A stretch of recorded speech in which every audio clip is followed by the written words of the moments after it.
r/AskWomen. Fly says, ladies, at what age did you realize you were beau today? I fricked UPL without any external validation. Joan from Legal says, still waiting for that to happen. Mcul says, mid-20s. I realized I'm beau today. I fricked UPL and nothing my sister can say about what I should do to look better has been able to shake this delusion. I'm 64 now and still feel really good about myself. I may be delusional, as C says, but it's an awesome delusion. Mechimeg says, age 26. I was living alone and thriving. Acceptable _ smile8825 says, about 23. I know I'm not traditionally beau today. I fricked UPL, but learning what nationalities I'm mixed with and their facial features made me realize I'm beau today. I fricked UPL, just not in the American standard. Thepesky North says, 40s maybe late 30s. Mysterious _Raul _2399 says, 43. Natalis Wald Xarx says, is that a thing? Hello Wald again 96 says, I think I was at the age of 23 or 24. I was in college far away from home. All I got at that time was me, so I had to step up for myself. Venmil says, never happened because objectively speaking I'm not attractive.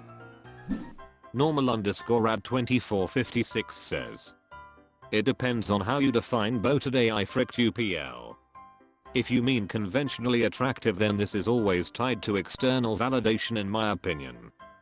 If you mean the inherent beauty of being human, everyone is beau today. I fricked UPL, then at around 23.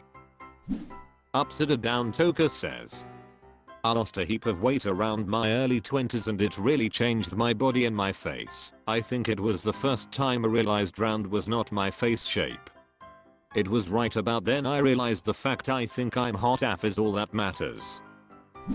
Eden _ Merlin says, around 22 after I had my daughter, I found my new mum face demeanor so beau today. I fricked UPL. It definitely aged me, which was good, because I previously had a baby face. Barbarian Fox Queen says, oof. Like 39. I just stopped giving a ref about what other people thought. I mean, I'm not devoid of insecurities, they creep up sometimes. But generally I just feel good with what my body can do more than how it looks. Feeling badass fills my cup more than being beau today. I fricked UPL. Target Plastic 7505 says, realizing that at any age sounds great, it's in no way guaranteed. Shutterbugok says, lower 30s felt the most beau today. I fricked UPL. Then 41 got Bell's palsy, 95% recovered, and 43 struggled daily with it. Feel more pretty with lots of makeup. Unfortunately, boyfriend does not approve. I do not do it for him, I do it for myself. Ladies, you are enough and beau today. I fricked UPL just the way you are, uniquely you. r/AskWomen. Islora says, what is your favorite chick flick movie? Plenty _ internet _ 8939 says, Steel Magnolias.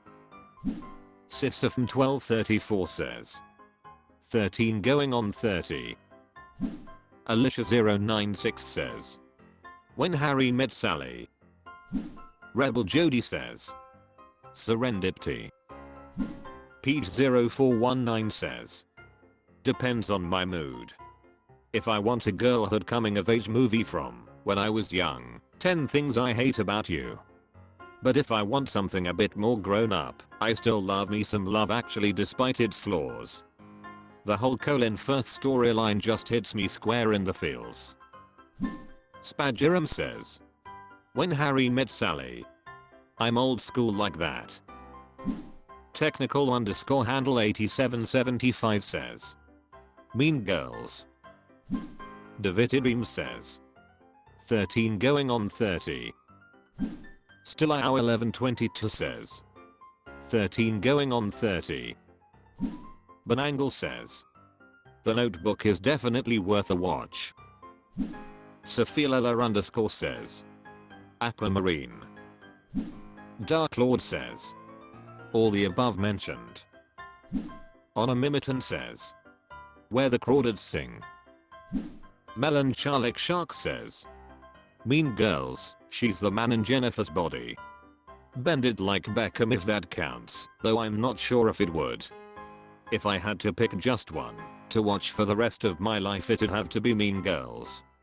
I was obsessed with that movie as a kid and still have large parts of it memorized to the point that I can hear the lines and the characters' voices in my head.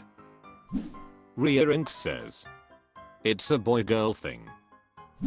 Monikash says, Mean Girls, she's the man, and Miss Congeniality are my favorites. External_asparagus 14 says, Where the Heart Is, and Pride and Prejudice. Langargulova 17 says, I love Fool's Gold in the Holiday. Lovebev 21 says, 10 things I hate about you, never been kissed, she's all that. Ladywood 83 says, PS. I love you, or 50 first dates. Dogmam 814 says, Thelma and Louise. Every woman knows or has met a man who acts like Daryl, Thelma's husband. Orion Jupiter says, Thelma and Louise. Witchbrew 7 says, Thelma and Louise. Competitive Key 8298 says, 10 things I hate about you. Alien_intercourse says, Sweet Home Alabama. r/AskWomen. Now 57 says, How do you really feel about wedding and baby showers? Do you like planning them? Do you like going to them? How do you overcome the fear of hosting a shower and it being a flop? Ebst says, I do not like going to baby showers, same as wedding showers. It's just watching someone open gifts for hours and doing the same games over and over. Men get an out which I'm jealous of, but also find sexist. Weddings I enjoy going to, they're expensive but normally a fun celebration with people I love. Bonus points if the bar is open and the food is good. One of my biggest peeves is I'm over the gift giving by the time I get to the wedding, which can sour the event a little. Between the engagement party or stag and do, wedding shower, bridal party and then the actual wedding gifts I need to buy. Coffee Blossom says, as long as you respect my choices and you keep the focus on the person it's supposed to be about and not on rubbing me about my life choices, we are good. Katrina Shadowleaf says, not a fan, but I also don't care for babies or weddings. Mindai Rainbow says, I despise them. As other commenters have stated, it bothers me that these are the only things that get celebrated for women. You chose to get married and have a baby. Why do I need to buy you a crock pot or baby clothes and spend 3 to 4 hours of my weekend watching you open gifts and play games made for preschoolers? It just never made sense to me that two adults with dual income are getting gifts, yet single people get nothing but the expectation of running themselves dry for these nonsense events. I would much more respect a small, intimate gathering where people wish the baby well, no gifts. I believe it's called a baby blessing. We've completely lost the meaning behind these showers and it's turned into a privilege to have them. I'd love to not participate in these, and they don't fit my personality to have one. But since I've gone to so many, when my time comes I will be having them, just because I put in many hours and spent a lot of money on other women's showers, so they can return the favor to me. Talking Brad says, don't care for either. I have a wedding shower to go Sunday. Minaho Australis says, I totally understand having baby showers, and the last few I've been to were actually pretty fun. Babies require a lot of stuff and it's a big life change, so it makes sense to have a shower and celebrate together. Wedding showers on the other hand, I don't feel are necessary. Most couples live together before getting engaged now anyway, so why do I have to gift you a silverware set or some curtains? You already have those things. If/when I get married, I feel like a good alternative to gifts would be a non-mandatory contribution from guests to the honeymoon fund. Barclay 2272 says, they are terrible and I will find any reason not to go. And will absolutely never host. Insipid games, unsolicited advice and usually at least one person who the bride or new mom isn't fond of. Lensfarks says, it depends. For good friends, I think they're nice, and I don't mind celebrating them and helping them out a little with what they need for the new chapter in their life.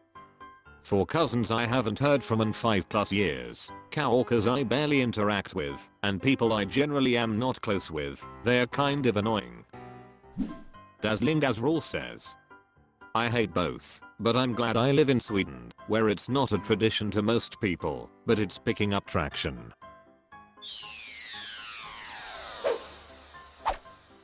That's all for this video. Thank you for watching. Please subscribe.